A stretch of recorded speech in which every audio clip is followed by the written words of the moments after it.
नमस्कार दोस्तों, आज की इस वीडियो में हम करेंगे 13 नवंबर के द हिंदू न्यूज़पेपर के एडिटोरियल में आई हुई वोकैब के बारे में।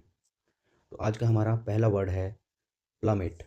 एक वर्ब होती है जिसका मतलब होता है to fall suddenly and steeply. तेज़ी से गिरना, धड़ाम से नीचे गिरना। मतलब किसी चीज़ का बहुत तेज़ी से नीचे गिरना या अचानक कम हो जाना। यह अक्सर कीमतों, तापमान या ऊंचाई में तेज़ गिरावट के लिए प्रयोग होता है। यानी कि इस वर्ड का यूज़ हम कब करते हैं? जब हमें किसी चीज़ की कीमत, तापमान या ऊंचाई में तेज़ गिरावट को दिखाना हो, तो वहाँ पर हम यूज़ करते हैं प्लमिट का। आइए सेंटेंस को समझते हैं।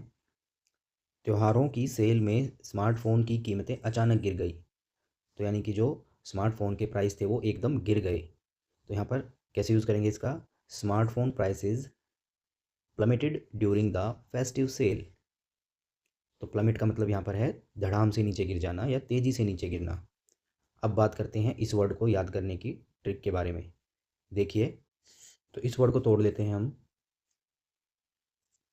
प्लम्बर में और मिट्टी में। ठीक है, यहाँ पर ये हिंदी वाला मिट्टी है। तो हम एक सिचुएशन इमेजिन करते हैं कि कोई प्लम्बर है, वो काम कर रहा है और वो एकदम धड़ाम से नीचे गिर जाता है। किसमें? मिट्टी में। तो प्लम्बर कहाँ गिर गया? मिट्टी में। और कैसे गिर गया? धड़ाम से। यानी कि वो काम कर रहा था और एक दुर्घटना हुई और वो नीचे आके मिट्टी में गिर गया।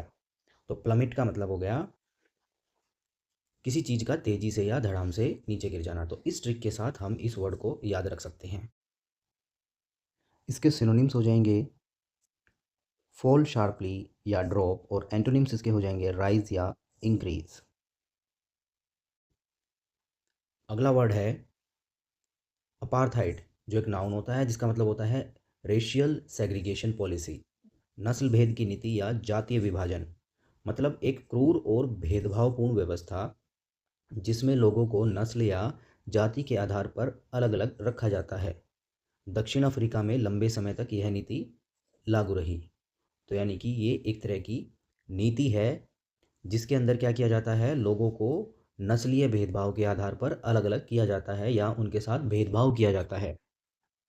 ज़्यादातर ये दक्षिण अफ्रीका में देखने को मिलती थी और इसी के आधार पर जो नेल्सन मंडेला थे, उन्होंने वहाँ पर एक आंदोलन भी किया था और कई साल तक वो जेल में भी रहे। अपार्थाइड का मतलब हुआ नस्लीय आधार पर भेदभाव करना। सेंटेंस से समझेंगे। नेल्सन मंडेला ने जीवन भर अपार्थाइड का विरोध किया। Nelson Mandela fort against apartheid all his life. अब बात करते हैं इस वर्ड को याद करने की ट्रिक के बारे में। तो हम इसको इस तरीके से लिख लेंगे, अपार्ट प्लस ही और आईडी। तो अपार्ट का मतलब होता है अलग रखना या अलग करना। ठीक है, तो हम एक सिचुएशन को इमेजिन करते हैं। ही यानी कि कोई भी इंसान है। अगर हम किसी की इंसान की आईडी देखकर, यानी कि उसकी पहचान के आधार पर उसको क्या कर दिया? अलग कर दिया या अलग से खड़ा कर दिया या फिर समाज से अलग कर दिया, तो वो क्या है? एक तरह से जातीय भेदभाव है या विभाजन है। तो हम इसको इस ट्रिक के साथ इस वर्ड को याद रख सकते हैं, अपार्ट ही और आईडी को आईडी में तोड़कर, कि ही यानी उसको अलग कर दिया उसकी आईडी देखकर, उसकी पहचान देखकर। तो किसी की पहचान से हम उसको अलग कर देते हैं, तो वो क्या है? नस्ल भेद है। तो इस ट्रिक के साथ हम इस वर्ड को याद रख सकते हैं। इसके सिनोनिम्स हो जाएंगे रेशियल डिस्क्रिमिनेशन या सेग्रीगेशन, और एंटोनिम्स इसके हो जाएंगे इक्वालिटी या इंटीग्रेशन। अगला वर्ड है इंडोमिटेबल, जो एक एडजेक्टिव होता है जिसका मतलब होता है इम्पॉसिबल टू डिफीट, अविजयी, अडिग या जिसे हराया ना जा सके। यानी ऐसा व्यक्ति या भावना जिसे चुनौतियां तोड़ नहीं सकती, जो हर परिस्थितियों में मजबूत बना रहता है। कठिनाइयों के सामने न झुकने वाले लोगों के लिए प्रयोग होता है। यानी कि इस वर्ड का यूज़ हम कब करते हैं? ऐसे लोगों के लिए करते हैं जो कठिनाइयों के सामने या चैलेंजेस के सामने झुकता नहीं है या फिर जिसको हराया नहीं जा सकता, उसके लिए यूज़ करते हैं इंडोमिटेबल। तो ये एक एडजेक्टिव होता है। आइए सेंटेंस से समझते हैं। उसकी अडिग भावना ने उसे हर चुनौती पर विजय दिलाई। तो कैसे बोलेंगे इसको? Her indomitable spirit helped her overcome every challenge. तो उसकी जो स्पिरिट थी वो कैसी थी? इंडोमिटेबल थी, जिसको डिगाया नहीं जा सकता था। इसके सिनोनिम्स हो जाएंगे अनबिटेबल या अनकॉन्करेबल, और एंटोनिम्स इसके हो जाएंगे वीक या वल्नरेबल। आइए समझते हैं इस वर्ड को याद करने की ट्रिक के बारे में। देखिए, हम इस वर्ड को इस तरीके से लिख सकते हैं, इन डोमिनेट एबल। तो मैंने इस वर्ड को तोड़कर इस तरीके से लिख लिया है। अब डोमिनेट का मतलब होता है किसी के ऊपर विजय प्राप्त करना या किसी को अपने अधिकार में रखना, और एबल मतलब योग्य है, यानी कि जिसको हम डोमिनेट कर सकते हैं।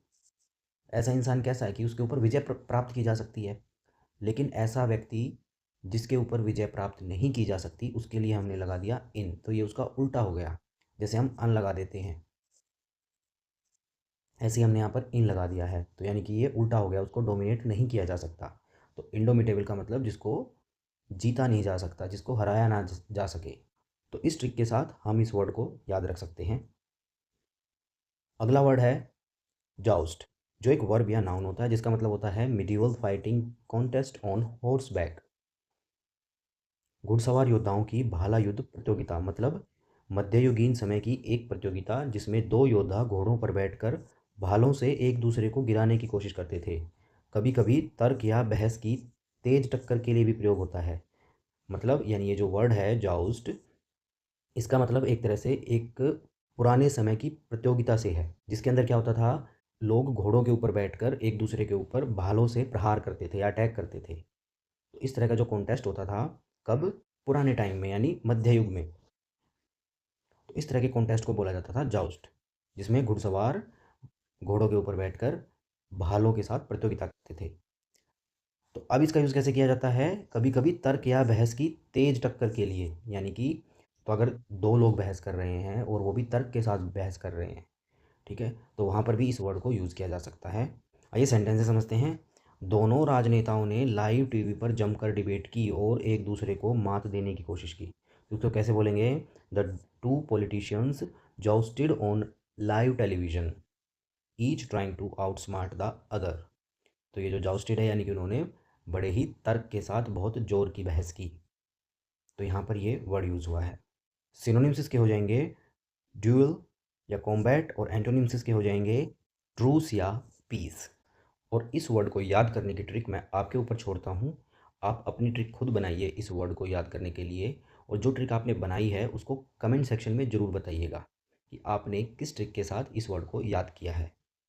तो दोस्तों, आपको ये वीडियो कैसा लगा? अगर आपको ये वीडियो पसंद आया तो इस वीडियो को लाइक कीजिएगा और शेयर कीजिएगा, और इस चैनल को सब्सक्राइब भी कीजिएगा। मिलते हैं अगले वीडियो में, तब तक के लिए जय हिंद।